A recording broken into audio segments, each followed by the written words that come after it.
Yeah, hi guys. I know it's been a while, but I finally managed to get my new turbo put in. I'm just doing a quick video just to show you what has happened since the last video that I did. So here we go, that's the new turbo there. So it's rotated setup, has to get all the custom work done, fabrication work. That's the intake pipe there. It goes underneath the fender onto the side of the front bumper where I got the pod filter. Now I'm still running the stock ECU, so I got the stock MAF there, and the turbo has a 4-inch outlet, but my tuner said, because it's stock ECU, it won't be able to read the airflow coming through, so I still had to stick with the 2.5 pipe coming through and then increase it into a 4 with a reducer there. Also had to get the piping redone for the air water intercooler, because early it was coming from there and it was actually getting a bit overheated because it was touching the casing there. I had a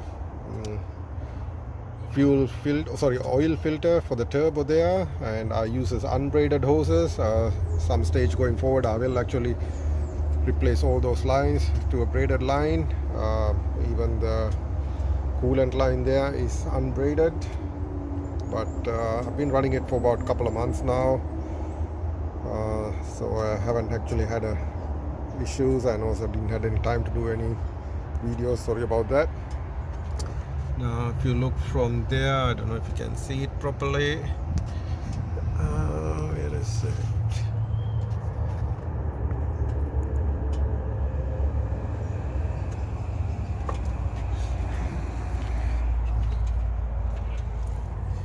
I got the wastegate just under there.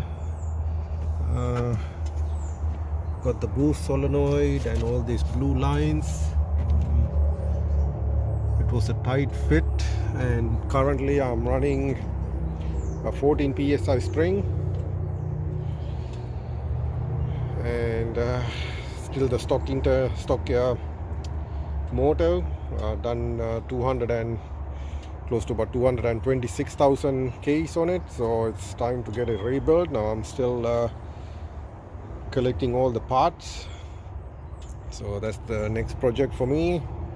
I thought I'd get the turbo done so it's easy, and at the end of the video you'll see how much power I made. I didn't go crazy, but it wasn't bad at all as well. So the next stages is forged engine, and then I'll probably have to go with a link ECU as well. It's all money, so it's going to take me some time to get everything sorted out. So hope you enjoy the video at the end, which shows the dyno tune, and do leave your comments and let me know what you think. Turbo is not bad, it's very responsive. It's brand is called PowerSpirit, GTX3076 ball bearing. It's not a Garrett, but it's still not bad at all. I'll do another video on how it drives.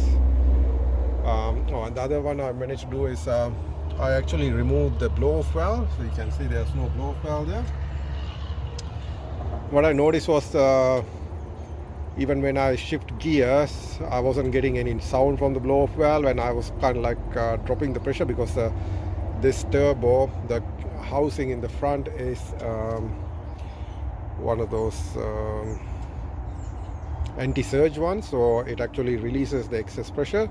So I felt like it was releasing too much pressure, so that's why I removed the blow-off valve, and I haven't had any issues. The pressure is holding fine. And yeah, it sounds like a jet engine, whenever you boost it, or you can really punch it hard now.